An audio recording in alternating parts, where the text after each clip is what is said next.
زان نوا آینده چه خواندنی که با قصید دکرن یان چه واقعونه هاو چه واقعونه هنینه و تأفرکش دا بطريقة روشة ایرودا کو روشة عبوریه خلکی روشة كخراب بزانت تأفرك دا مثلا قصتي یا مشارع قصتي یا شواب و چندش من میفهمم یا برای فاتح شارباجری ما مستای آینی که ما مستزور بخیر بن بعدم باش زۆر سپاسدان بخیر. ماوستا با یکم جار لەوە دەست بکەم قست خۆی لە ئاینی ئیسلامەوە چۆنە یان چ خوێندنەوەی بۆ هەیە؟ بسم الله الرحمن الرحيم الحمد لله والصلاة والسلام على رسول الله وعلى آله وصحبه ومن والاه. دیارە لە ئاینی پیرۆزی ئیسلام قیست یەکێکە لە مامەڵەکان وەختێک کاتێ سەیری شریعەتی ئیسلامەکەین سەیری کتێبە فقهیەکانەکەین باسی بەیع و معاملەی تایە واتە کڕین و فرۆشتن. قیستیش جۆرێکە لە کڕین و فرۆشتن. قیست بریتیە لەوەی کە من کاڵایەکم هەیە ئەیفرۆشم بە جەنابەت بە قەرز بە مودەی چەند مانگێک ڕێئەکەوین لەسەری. بۆ نمونە مەسەلەن من سیارەیەکم هەیە ئەم سیارەیە ئەتوانم بە حازر بیفرۆشم ئەتوانم بە قەرز بیفرۆشم. بەڵام لە کاتی مامەڵەکەمانە ناوی یەک شت دەهێنین ئەویش بریتیە لە چی؟ بریتیە لە قیست، بریتیە لە قەرز. سیارەکە لە بازاڕە بۆ نمونە بایی دەفتەرێک دۆلارە من ئەم سیارەیە ئەفرۆشم بە تۆ بە 120 وەرەقە لە عینی کاتا 20 وەرەقەی زیادە بەڵام من ئەم سیارەیە بە تۆ فرۆشم بە قیستی 12 مانگ.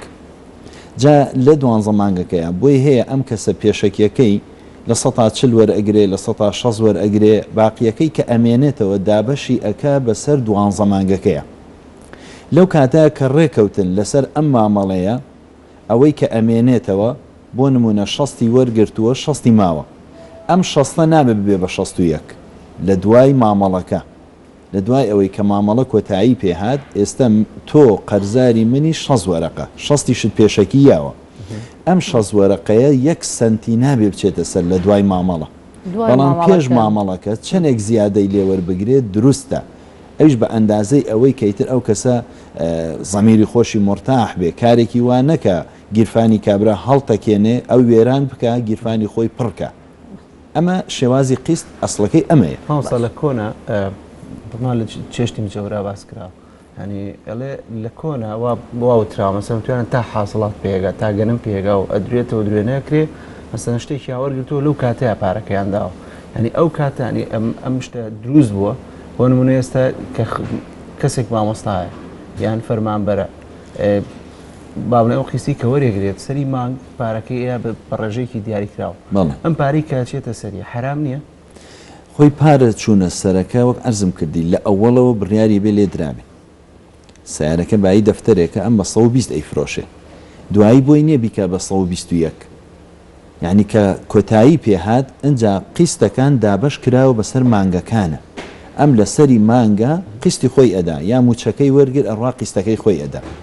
خۆی ڕاستە ئەوەی کە لە بڵێن لەو کتێبەیە لە چێشتی مجێورا باس کراوە هەر ئیستدلالی کردووە بە حەدیث و فەرموودە چونکە لە قەدیمەوانێ وەکو بڵێ لەو کاتەوە کە پێغەمبەری ئیسلام صلی الله علیه وسلم هاتووە باسی ئەمە کراوە ئەگەر سەیری بکەی سەیری شریعەتی ئیسلام بکەی بۆ نمونە ئەبوبەکری سدیق قسەیەکی جوانی هەیە فەرمێ ئەگەر جڵەی وشترەکەم ون ببێ لە قورئانە بۆیە گەڕێمەی دۆزمەوە ئەم قسەیە یعنی چی؟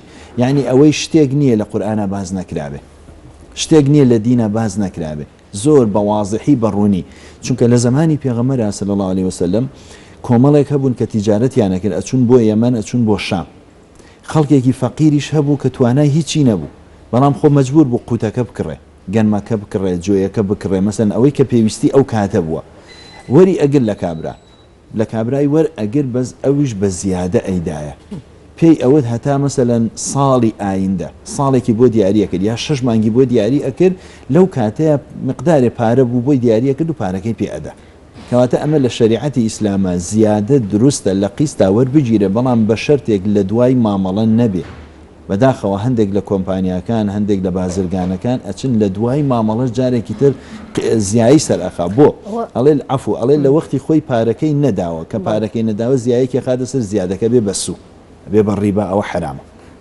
منیش ویستم بەسێ بکەم چونکە زۆر جار وایەکرێ لە کاتی خۆیان قیستەکەنەیە یەکسەر پێڵێت پارە ئەچێتە سەر ناوی غەرامەی لێ ئێنن ناوی هەرچی لێن بەڵام ئەوە حرامە ئەوە دروست نییە. ماوەستا هەندێکیان هەن کە شت ئێن بە قیست بە خەڵک بەبێ زیادە ئەوە کارێکی باشەکە.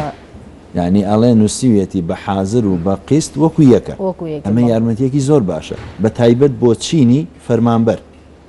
هەرچەند بەداخەوە ینی من ئەڵێم لەم چەند ساڵی ڕابردوودا خۆی بە تایبەت لە ئیتر لە 2013ەوە خەڵک وەزعی زۆر باش بوو، زۆر پێ لێ ڕاکێشە کوردواتەنی لە بەڕەکە دەرچوو، یعنی ئەوەنە پێی ڕاکێشان لە بەڕە دەرچوو کە لە بەڕەکەش دەرچوو خراپە. مەسەلەن تاقمی میوان بە قیست، سیارە بە قیست، ژووری نووسن بە قیست، یعنی وای لێ هاتووە هەموو شتێ بە قیست، خەریب و وردە وردەوای لێبێژن هێنانیش بێ بە قیست. ینی ئەمە شتێکی زۆر هەڵەیە، شتێکی زۆر غەڵەتە. بۆ نمونە مۆزەفێک معاشەکەی ملیۆنێکە، ئەوەنەی قیست کردووە لە ملیۆن زیاترە، ئەی چۆن ئەیدەی؟ یعنی هەموو کاتێک تو ئەبێ حسابی ئەوەت بۆ ئایندەی خۆت کردبێ. ئێستا تۆ بەیانی کە هەڵئەستی ئەبێ حسابی ئێوارەت بۆ خۆت کردبێ، یعنی بەرنامە ڕێژەیەکت هەبێ بۆ ئەو تا ئێوارە چۆن ئەگوزارێنی. شەوت بە سەرادێ حسابی ئەوەت کردبێ بەیانی چۆن ڕۆژەکەیتەوە. ئەگەر بە بەرنامە بڕۆی بەڕاستی تووشی ئەم خەلەلانە نابی. بەڵام بەداخەوە من ئەڵێم هەندێک لە خوشکبرایانی مۆزەف فەرمانبەر کەوتنە هەڵەیەکی گەورەوە، یعنی ئەوەنە قیستی کرد فشارێکی زۆری خستۆتە سەر شانی خۆی، ئێستا قیستەکانی پێ نادرێت. ئێستا لەم حاڵەتی ئێستاکە قەیرانێکی دارایی هەیە لە هەرێمی کوردستانەوە با بڵێن موچەلەوە لە کاتی خۆشیە نادرێتەوە بە فەرمانبەر و مامۆستا، ینی دوو حاڵەتێ حاڵەتەوەی کە یەکەم ئەو کەسی کە قیستەکەی شتێکی وەرگتووە بە قیست ناتوانە قیستەکەی خۆی لە کاتی خۆیان باتەوە. حاڵەتی دووە ئەو کەسی کە خاوەنی کۆمپانیاکە یان با بڵێن دوکانی هەیە هەشتێکیە کە شتیاوە بە خەڵک بە قیست پارەکەی وەرناگرێتەوەی. لەم دوو حاڵەتە لە ڕووی شەریعەتی ئیسلامانی ئەبێت چۆن مامەڵەکان ئەو کەسی کە قیستەکەی وەرگرتووە شتەکەی وەرگرتووە ئەوەی کە شتەکەی یاوە ئەبێ مامەڵەیان چۆن بێت، چکە زۆر کات ئەو تێت ینی شتی ناخۆشی لێ دروست بووە. ڕاستە خۆی پێغەمبەری خوا فەرمێ صلی الله عليه وسلم ڕەحمەتی خوا لەو کەسە بێ کە مامەڵەی خۆشە لە معاملەدا، یعنی سەماحی هەیە، لێبوردنی هەیە، نەرمونیانە لە کڕین و فرۆشتندا. یابانیەکانیش قسەیەکی جوانیان هەیە، ئەڵێن ئەگەر ڕوت خۆش نەبوو دوکان دامەنێ، یعنی حتا بۆ دوکانێکی ئاسایی ئەم ڕووخۆشی و ئەم نەرمونیانیە تەسیری هەیە، وا ئەکا مشتری زیاتر ڕائەکێشێ بەلای خۆیە، وا ئەکا دڵی مشتریەکانی خۆشەکە، خەڵکیش لێی ڕازیە بێ، خەڵک دڵخۆش ئەکا. بۆیە پێغەمبەری خوا فەرمێ صلی الله عليه وسلم ئەو کەسەی ببێتە مای دڵخۆشکردنی خوشکێکی یا برایەکی مسلمانی خوا دڵی خۆشەکە، بە شتێکی تر خوا دڵی خۆشەکە. ئەم برا بەڕێزە کە کۆمپانیایەکی هەبووە بۆ نمونە ئیشی مۆبیلیاتی کردووە یا ئیشی سیارەی کردووە یا هەر شتێک لەمانە، ئێستا موچە نییە یا هەشە وەرزیە، سێ مانگجارە موچەیە گۆرەگرێ، خۆ فریا هیچ ناکەوێت، کرێخانووە قەرزارە، زۆربەی مۆزەفیش کرێ چییە؟ ئەی ماڵ و مناڵەکەی، ئەی مناڵەکانی کە لە قوتابخانەیە، ینی فریا هیچ ناکەوێت. بۆیە من لە وتاری جومعەشە ئاماژەم بەوە کرد کە دەوڵەمەنەکان ئەوانەی کە بازرگانن ئەلحەمدولیلا دەوڵەمەنن بێن سەماحێک بکەن. مەسەڵەن بۆ نمونە 6 ملیۆنی لای کابرا ماوە لە قیستە، بێ ئەم 6 ملیۆنی بۆ کا بە 3 ملیۆن، بێگومان خوای پەروەردگار جەزایەکی گەورەی ئەم کابرای بازرگانە ئەداتەوانێ. بەڵام ماوەستا هەر لەو ماوەی ڕابردوویان هەرتی ینی لە بەرنامەیەکی سەکۆی لەسەر ئەوە کردبوو، ینی زۆربەی کۆمپانیەکانیان و پارەیەکی زۆر لە ڕادە بە دەرمان لای خەڵکە بۆی قیستەوە، ینی زەرێکی گەورەمان کردووە. تۆ پێت وایە ئێمە بۆ شخصێک لەوانێ بتوانێ ئەم بکەی، ئەی بۆ ژمارە زۆری کە لە دەفتەری قەرزەکەیان نووسێتی چی بکە؟ من زۆرێک لەوانە ئەناسم، بەڵام زەرد ناکەن. بۆ زەرد ناکەن؟ چونکە ئەم بە قیست فرۆشتێتی کە بە قیستیش فرۆشتێتی زیادەیەکی زۆری سەرخستووە. خۆی دروستە زیادە بخەیتە سەر کاڵاکت کە ئەی فرۆشی، بەڵام زیادەیەکی وانە کە کابرا بێبەرگونانکەی، کابرا بڕوتێنیتەوە بەڕاستی. ینی وەک من لە ئەوڵەوە وتم سارەیەک بای دەفتەرێکە بە 120 بێنێ، بەس بۆ بە 180 بێتێ، هەر لە بەرەوەی کە قیستە ئەمە گوناهە. پێش مامەڵەکەش زیادەکەی زۆر نەبێت نەخێر، ینی پێش مامەڵەکەیش لە کاتی مامەڵەکەیشا کە ڕێگەی پێدراوە زیادەی سەربخا، بەڵام زیادەیەکە بێ لە زەمیرا بێ. ینی حتا تۆ سیر کە کابرا مسلمانی ژنی ئەڵێ من زەمیری خۆم مرتاحەکە، ئەی کە تۆ مسلمانی ئەلحەمدولیلا کۆمەلگای ئێمە کۆمەلگایەکی مسلمانە ئەبێت دوو جار زەمیری خۆت مرتاحکەی، کارێکی وانەکەی کە بەڕاستی هاونیشتیمانیانت لە ناڕەحەتیا بژین. جا من ئەگەر خۆم تێر بم و دراوسێکم برسی بێت چ لەزەتێکی هەیە؟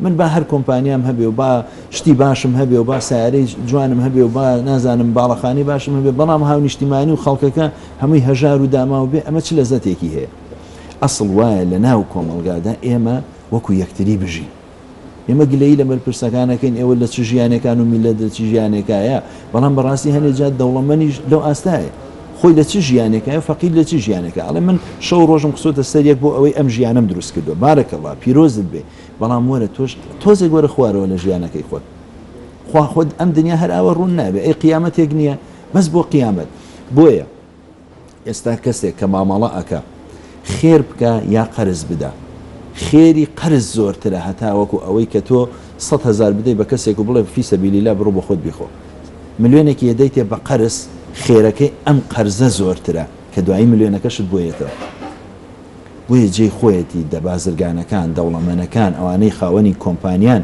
شتیان داوە بە خەڵکی بە قیست بەڵام ئێستا بابێن سەماحێ بکەن لەگەڵ ئەو خەڵکانەیان ڕێ بکەون کاکە تۆ وەرە چەندێکی لاماوە بانی و بەنی و دایەشکێنی توش نیوەکەم ئەتوانی بدەیتەوە بەڵام ئەگەر هەر بەم ئاراستەیە بڕوە بەڕاستی موچە شەر ئاوا تاخیر بێ ئەوش پێی نادرێت ماوەستا لەسەر ڕێبا قسەکەن ڕێبا خۆی چیە و لە ئاینی ئیسلامە چۆن باس کراوە بە خەڵک زیاتر خۆی ڕیبە یعنی زیادەیەک بخەیتە سەر شتێک لە دوای مامەڵەکەی یا میقدارێ پارە بدەی بە کەسێک بە زیادە بۆ نمونە دەفتەرێ دۆلارە دەی بە کەسێک بە قەرز زیاوتەتێ بەڵام دوایی دەفتەرێک و دەوەرەقەت بۆ بێنێتەوە ئەمە ڕیبایە ڕیبایەکی سەریحە ڕیبایەکی ڕوونە بۆیە خوای پەروەردگار هەڕەشە ئەکات لەو کەسانەوە چکە فەرمێ وأحل الله البيع وحرم الربا خوا بيع و معاملەی حەڵال کردووە ڕیباشی حرام کردووە ڕیبا یعنی سو یعنی زیادەیەکی بێمانە زیادەیەکی ناشەرعی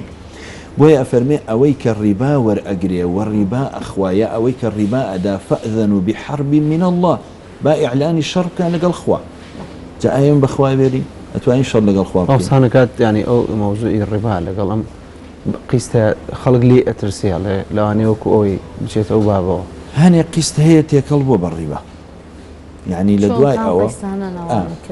دوای ئەوە کە مامەڵەکەی تەواو بووە من 3 ملیۆن دیناری ئەم کۆمپانیایە قەرزارم شتم هێناوە لای بۆی نییە بیکا بە 3 ملیۆن و 1000 دیناری تەبع 1,000 تەبعی زیاد شوێیە سەر ئەمە ئەبێ بە ڕیبا هەموو مامەڵەکان بەگشتی بەڵام ئەمان هەندێکیان ئێستا بەڕاستی هاتوون شتی تریان بۆ دۆزیوەت ڕسوماتە نازام کۆمەڵێک ناویان لێ ناوە بەڵام ناوەکان هەمووی ئەچێتەوە ناو بازنەی چی بازنەی ڕیباکە لەبەرەوە ڕیبا خەتەرێکی گەورەیە هەر میلەتێک مەشغوڵ بێ بە ڕیباوە ئەو میلەتە خێر و بەرەکەتی تیان نامێنێ خێر و بەرەکەت بارەکەتیان مامۆستا قیست و قەرز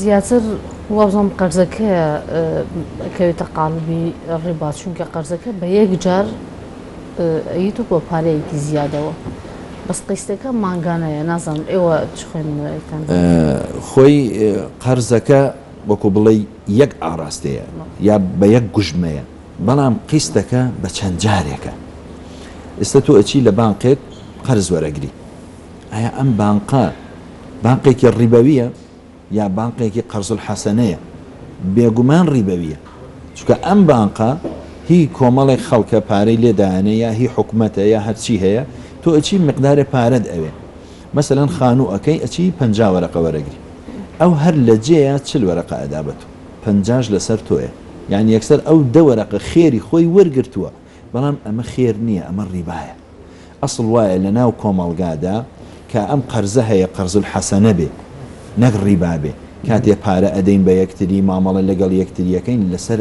ئاستی حەسەنات لەسەر ئاستی خێر و خۆشیمان بۆ یەکتری بێ دنیامان خۆش بێ بە یەکەوە قیامەتیشمان خۆش بێ بە یەکەوە مامۆستا تۆ لە قسەکان تا باسی لەوە کرد کە لەم چەند ساڵانی دواییە خەڵک فێر بۆ قیست شت بە قیست وەربگرێ ینی بۆ کەسێکی بۆ من بۆنم نەکە هاوڵاتیەکەم ینی پێویستە چۆن تەعاملکەم لەم دۆخەیەکە ئێستا دۆخێکی وایە یا لە ڕابردووە کە پێویست بوو چۆن تەعاملکەین بۆی شتێک نەکردین کە زیادە بێ بۆ ماڵەکە و بە قیستی ژوەرین ئێستا بکەینەوەی کە نەتوانین بیینەوە و ینی تووشی گرفت بێت خۆی لە ڕاستیدا تا ئەم ساڵانەی ڕابردوو خەڵک لای وا بۆ قیست حرامە یعنی چەندین کەسی گەورە و شارەزا بە حساب لە دین باسی ئەویان ئەکرد کە قیست حرامە، نابێ بکرێ، نابێ ئاوایە، نابێ چی ئەمانە. حتا ئێمە جارێکیان ینی کۆنفرانسێک بوو دکتۆر علی هاتبوو ئێوانێ دکتۆر علی قەرەداخی ئەویش لەوێ محاضەرەیەکی یان باسی ئەوەی کرد. حتا مامۆسایەکی ئاینی هەسایەوانی ڕخنەی زۆری گرتووتی من بە ڕێی خۆم قیست حرام. ئەخە تۆ کە لە کاتێکە ئاەت و حەدیثە بێ ڕێی من هیچ نییە، وەرناگیرێ ئەو ڕێیە. ئیتی تا ڕوونکردنەوەیەکی زۆرتری بۆ درا، بەڵام ئەو هەر سوور بوو لەسەر قسەکەی خۆی قەناعەتی نەکرد. بەشێک لە هاوڵاتیانیش بەڕاستی مامەڵەیان وا بووە لەگەڵ قیستە کە قیست حرامە، بەڵام قیست حرام نییە. ئەو جۆرەی حرامە کە عەرزم کردن لە دواییشە زیادەی ئەچێتە سەر، بەڵام ئەمەی کە لە ئەووەڵەوانێت تۆ ئەچی شتێگەکری لە کۆمپانیایەک و پێ دەڵێ من زیادەیە خەمە سەر دروستە. بۆیە ئێمە هەمیشە بە هاوڵاتیانی خۆمانمان واوتووە کە شتێک مەکەن دوایی بۆت نەدرێ، کارێک مەکە کە بەڕاستی دوایی ببێتە زەحمەت. یعنی تۆ ئەگەر قەنەفەژ نەبێت توانین لە سەعرز دانیش، ئەمە ضروریات نییە، هەمووی کەمالیاتە تەحسینیاتە لە ماڵا ببێ یان نەبێ شتێکی زۆر ئاساییە. یعنی تۆ بەبێ قەنەفەژە بێ، بەبێ ژووری نووسنی ژیان ئەچێتە سەر، حتا بەبێ سیارەش ئەچێتە سەر. بەڵام کابرا بێ ئەمەنە فشار بۆ خۆی بێنێ، ئەمەنە خۆی ناڕەحەت بکە، حەچی شتێ وەکو عەرزم کردی لە ئەوڵۆ هەموو شتەکانی هێناوە بە قیست، حسابی بۆ موچەکەی خۆشی نەکردووە کە ملیۆنێکە یا ملیۆن و نیوێک بووە. یعنی مەگەر زۆر باڵا بوو بێ، مدیر عامی بوو بێ 2 ملیۆن زیاتری بوو بێ، ئینە مۆزەفێکی ئاسایی هەر ملیۆنێک معاشی بووە. بۆیە ئێستەیش بەم ئەندازەشەوە بوەستین باشە. وەسیەتی ئێمە، ئامۆژگاری ئێمە بۆ خەڵکی خۆمان ئەوەیە کە واز بێنن لە قیست و قیستکاری، دەست هەڵبگرن. توانات بوو بچۆ بە حازر بیکڕە، تواناش نەبوو مەیکڕە.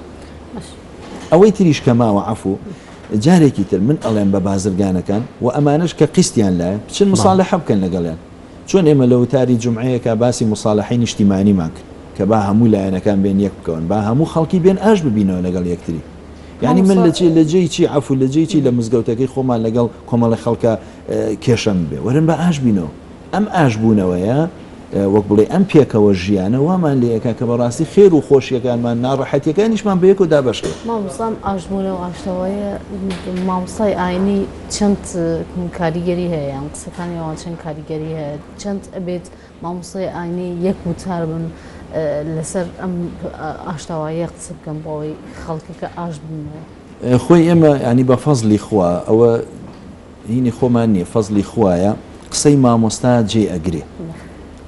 بە تایبەت ئێمە ڕۆژانی هەینی ئێستا ئەمڕۆ کە جومعەیە، من لە مزگەوتەکەی خۆمە بێ مبالەغە 1000 کەس گوێ لە من ئەگرێ، نەشتم لە ماڵەوە بە زۆر بیەنمە دەرەوە، بە ڕەغبەتی خۆی هاتووە کابرا.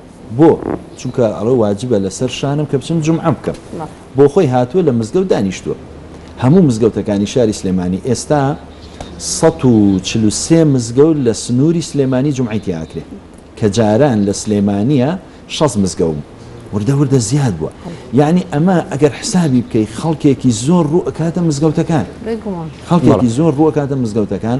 الحەمدوللا مامۆستایانیش بە تایبەت ئەڵێم ئەوانەی کە چینی بڵین لە گەنجانن و ڕۆشنبیریان باشترە، هاتوون وتارێک پێشکەش ئەکەن کە لەگەڵ ڕۆژە ئەگونجێ سەردەمیانە، مەسەلەن ئاشتەوایی، مەسەلەن باسی قەرز، ئەم ئەزمەیە بۆ دروست بوو. من ئەمانە هەمووی عینوانی وتاری خۆم بۆ کە پێشکەشم کردووە لە مزگەوتەکەی خۆمانە زۆر گرنگە بۆ یعنی خەڵکەکەیش سوودی لێبینیوە. دوای وتاری جومعەکە کۆمەڵی خەڵکی زۆر هاتووە کە مەسەن من ئەم مشکیلەیەم هەیە، چارەسەرم چییە، زیاتر بۆمان ڕوون کردوێتەوە.